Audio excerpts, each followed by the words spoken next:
ಸಿರಿಗನ್ನಡವೇ ನನ್ನ ಉಸಿರಾಗಿರಲಿ, ಸ್ವರ್ಗಲೋಕವೇ ಕೊಟ್ಟರೂ ಬೇಕಾಗಿಲ್ಲ, ಕನ್ನಡ ಮರೆತೆಂದು ಬದುಕುವುದಿಲ್ಲ. ಭಾದ್ರಪದ ಮಾಸದಲ್ಲಿ ಎಂದಿನಂತೆ ಗಣೇಶನ ಆಗಮನವಾಗಿದೆ. ನಾಡಿನೆಲ್ಲೆಡೆ ಹಬ್ಬದ ವಾತಾವರಣ. ದೇವಗಣಗಳ ಅಧಿನಾಯಕ ಗಣಪತಿಯನ್ನು ಭಯ ಭಕ್ತಿಯಿಂದ ಪೂಜಿಸಿ ಆರಾಧಿಸಿ ಗಣೇಶನನ್ನು ಸಂಭ್ರಮದಿಂದ ಸ್ವಾಗತಿಸಿ ಪೂಜಿಸುತ್ತಿದ್ದಾರೆ. ವಿಘ್ನಗಳನ್ನು ನಿವಾರಿಸುವ ವಿಘ್ನೇಶ್ವರನ ಪ್ರತಿಮೆಗಳು, ಮೂರ್ತಿಗಳನ್ನು ಪ್ರತಿಯೊಂದು ದೇವಾಲಯಗಳಲ್ಲಿ ಕಾಣುತ್ತೇವಾದರೂ ಗಣೇಶನನ್ನು ಪ್ರಧಾನವಾಗಿ ಪೂಜಿಸಿ ಆರಾಧಿಸುವ ದೇವಾಲಯಗಳು ನಾಡಿನ ವಿವಿಧೆಡೆಗಳಲ್ಲಿ ಇವೆ.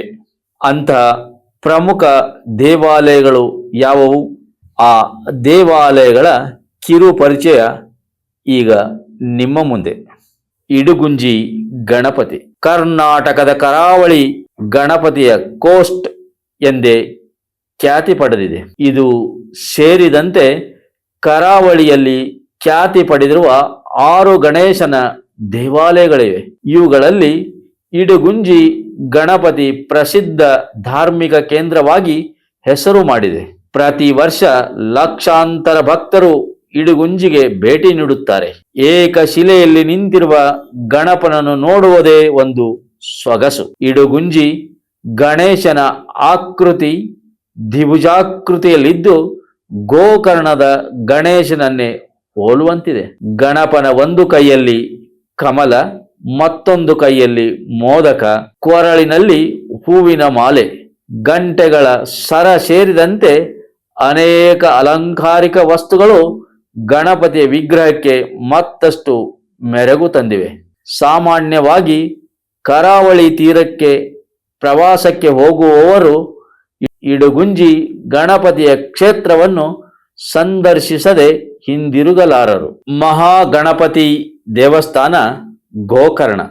ಗೋಕರ್ಣದ ಶ್ರೀ ಮಹಾಗಣಪತಿ ನಾಡಿನೆಲ್ಲೆಡೆ ಪ್ರಸಿದ್ಧ. ಗೋಕರ್ಣದ ಆರಾಧ್ಯ ದೈವ ಮಹಾಬಲೇಶ್ವರ ದೇವಾಲಯದ ಸಮೀಪದಲ್ಲೇ ಶ್ರೀ ಮಹಾಗಣಪತಿ ಮಂದಿರವಿದೆ.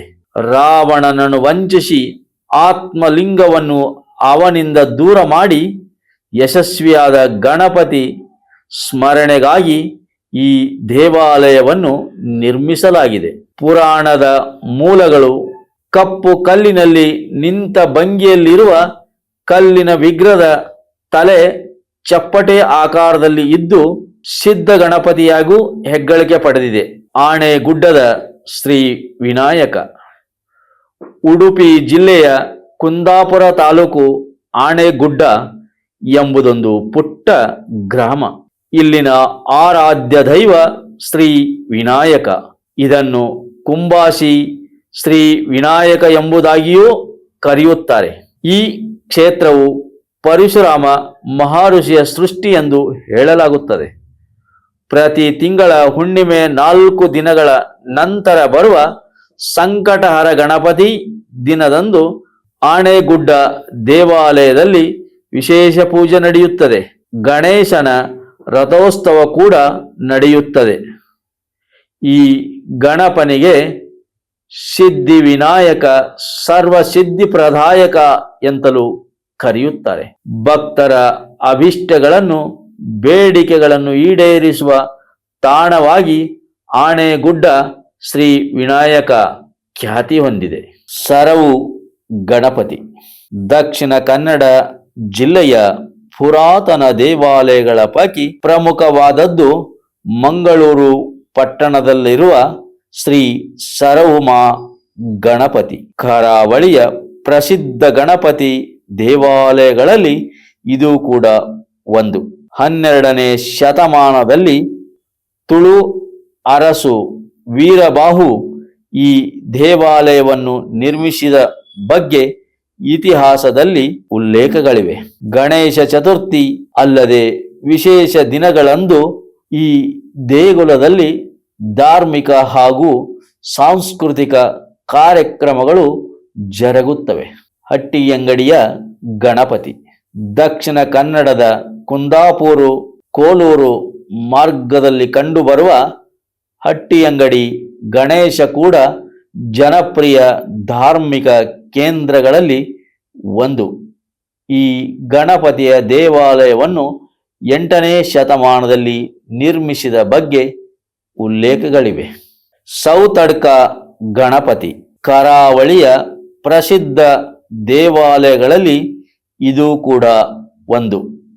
ಗುಂಡ್ಯದಿಂದ ನೆಲ್ಲಾಡಿಗೆ ತೆರಳುವ ಮಾರ್ಗದಲ್ಲಿ ಸೌತಡ್ಕ ಎಂಬಲ್ಲಿ ಮಹಾಗಣಪತಿ ದೇವಸ್ಥಾನವಿದೆ.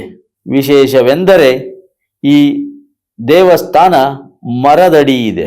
ಹಬ್ಬದ ಸಂದರ್ಭಗಳಲ್ಲಿ ವಿಶೇಷ ದಿನಗಳಲ್ಲಿ ಗಣಪತಿಗೆ ವಿಶೇಷ ಪೂಜೆ ಸಲ್ಲಿಸಲಾಗುತ್ತದೆ. ಪೊಲಿಟಿಕಲ್ ಲಂಬೋದರಾಯನಮ ಚಿಕ್ಕಮಗಳೂರು ಶೃಂಗೇರಿ ಶಾರದಾ ಪೀಠದಲ್ಲಿರುವ ತೋರಣ ಗಣಪತಿಯ ದೇವಸ್ಥಾನವು ಶಂಕರಾಚಾರ್ಯರ ದೇಗುಲದ ಸಮೀಪದಲ್ಲಿಯೇ ಇದೆ. ತೋರಣ ಗಣಪತಿ ಸನ್ನಿಧಿಯು ಬಹಳ ಮಹತ್ವಪೂರ್ಣದ್ದು. ಈ ಗಣಾಧಿಪನು ದ್ವಾರದ ಮೇಲ್ಭಾಗದಲ್ಲಿರುವುದರಿಂದ ತೋರಣ ಗಣಪತಿ ಎಂದು ಕರೆಯಲಾಗುತ್ತದೆ.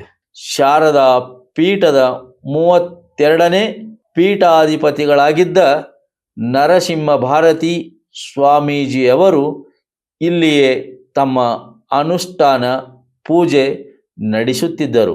ಒಮ್ಮೆ ಶ್ರೀಮಠಕ್ಕೆ ತೊಂದರೆ ಒದಗಿದಾಗ ಗುರುಗಳು ಸರ್ವವಿಘ್ನ ನಿವಾರಕನಾದ ಈ ಗಣಪತಿಯನ್ನು ಪ್ರಾರ್ಥಿಸಿದರೆಂದು, ಆಗ ಕೂಡಲೇ ಘೋರವಾದ ಕಷ್ಟ ಪರಿಹಾರವಾಯಿತೆಂಬ ಪ್ರತೀತಿ ಇದೆ. ಗಣಪತಿಯ ಸನ್ನಿಧಿಯಲ್ಲಿ 21, 108 ಮತ್ತು 1008 ಮೋದಕಗಳ ನೈವೇದ್ಯ ಸೇವೆ ವಿಶಿಷ್ಟವಾಗಿದೆ. ಭಕ್ತಾದಿಗಳು ತಮ್ಮ ಇಷ್ಟಾರ್ಥ ನೆರವೇರುವುದಕ್ಕಾಗಿಯೇ 11, 21, 108 ಅಥವಾ 1008 ತೆಂಗಿನಕಾಯಿ ಒಡೆಸುವುದಾಗಿ ಹರಕೆ ಹೊರುತ್ತಾರೆ. ರಾಜಕಾರಣಿಗಳು ಇಲ್ಲಿ ಈಡುಗಾಯಿ ಒಡೆದರೆ ಅವರ ಇಷ್ಟಾರ್ಥ ನೆರವೇರುತ್ತದೆ ಎನ್ನುವ ನಂಬಿಕೆ ಇದೆ. ವಿಶೇಷವೆಂದರೆ ರಾಜಕೀಯ ಆಕಾಂಕ್ಷೆ ಈಡೇರಿಕೆಗೆ ಈಡುಗಾಯಿ ಒಡೆಯುವ ಪದ್ಧತಿ. ಕಳೆದದ್ದನ್ನು ಕೊಡಿಸುವ ಚಾಮರಕರಣ ಚಿಕ್ಕಮಗಳೂರು. ಯಾವುದೇ ಒಂದು ಉಳಿ ಪೆಟ್ಟಿಲ್ಲದೆ ತನ್ನಷ್ಟಕ್ಕೆ ತಾನೇ ಬಂಡೆಯಲ್ಲಿ ಉದ್ಭವವಾಗಿರುವ ಚಿಕ್ಕಮಗಳೂರಿನ ಬೆಳವಾಡಿಯ ಗಣಪತಿಯ ಮೂರ್ತಿಯನ್ನು ಹುತ್ತದ ಗಣಪತಿ, ಸತ್ಯ ಗಣಪತಿ, ಸ್ವಯಂಭೂ ಗಣಪತಿ ಸೇರಿದಂತೆ ನಾನಾ ಹೆಸರುಗಳಿಂದ ಕರೆಯುತ್ತಾರೆ. 800 ವರ್ಷಗಳ ಹಿಂದೆ 300 ಅಗ್ನಿಹೋತ್ರಿ ಬ್ರಾಹ್ಮಣರಿದ್ದ ಚಿಕ್ಕಮಗಳೂರಿನ ಬೆಳವಾಡಿಯಲ್ಲಿ ಸುಬ್ಬಾಶಾಸ್ತ್ರಿ ಎಂಬುವರ ಹಸು ಪ್ರತಿದಿನ ಒಂದು ಸ್ಥಳಕ್ಕೆ ಹಾಲೆರೆದು ಬರುತ್ತಿತ್ತು. ಮನೆಯವರು ಪರಿಶೀಲನೆ ನಡೆಸಿದಾಗ ಹುತ್ತವೊಂದಕ್ಕೆ ಹಸು ಹಾಲೆರೆಯುತ್ತಿರುವುದು ಕಂಡುಬಂದಿತು. ನಂತರ ಸುಬ್ಬಾಶಾಸ್ತ್ರಿಯ ಕನಸಿನಲ್ಲಿ ಗಣಪತಿ ಕಾಣಿಸಿಕೊಂಡು ತಾನು ಉದ್ಭವವಾಗಿರುವುದನ್ನು ತಿಳಿಸುತ್ತಾನೆ. ಅಂದಿನಿಂದ ಈ ಸ್ಥಳದಲ್ಲಿ ಚಿಕ್ಕ ದೇವಸ್ಥಾನ ಕಟ್ಟಿ ಪೂಜೆ ನಡೆಸಲಾಗುತ್ತಿದೆ. 3 ಅಡಿ ಬೆಳೆದಿರುವ ಉದ್ಭವ ಗಣಪತಿಯ ದೇವಾಲಯ ಶೃಂಗೇರಿ ಮಠಕ್ಕೆ ಸೇರಿದೆ. ಇಲ್ಲಿ ಏನೇ ಬೇಡಿಕೊಂಡರೂ ಈಡೇರುತ್ತದೆ ಎಂದು ಭಕ್ತರು ನಂಬುತ್ತಾರೆ. ವಿಶೇಷವೆಂದರೆ ಮಕ್ಕಳಿಲ್ಲದವರಿಗೆ ಮಕ್ಕಳಾಗುತ್ತವೆ, ಕಳೆದುಕೊಂಡ ಹಣ ಭೂಮಿ ಮರಳಿ ಸಿಗುತ್ತದೆ, ಕೋರ್ಟು ಕಚೇರಿ ಸಮಸ್ಯೆ ಇತ್ಯರ್ಥವಾಗುತ್ತದೆ ಎಂಬುದು ಭಕ್ತರ ನಂಬಿಕೆ. ಸತ್ಯವಿದು ಕನ್ನಡ ನಾಡಲಿ ಹುಟ್ಟಲು ಪುಣ್ಯವು ಬೇಕು, ದೇವರ ದಯೆಯಿಂದಲೇ ಈ ಭಾಗ್ಯವು ದೊರೆತರೆ ಸಾಕು.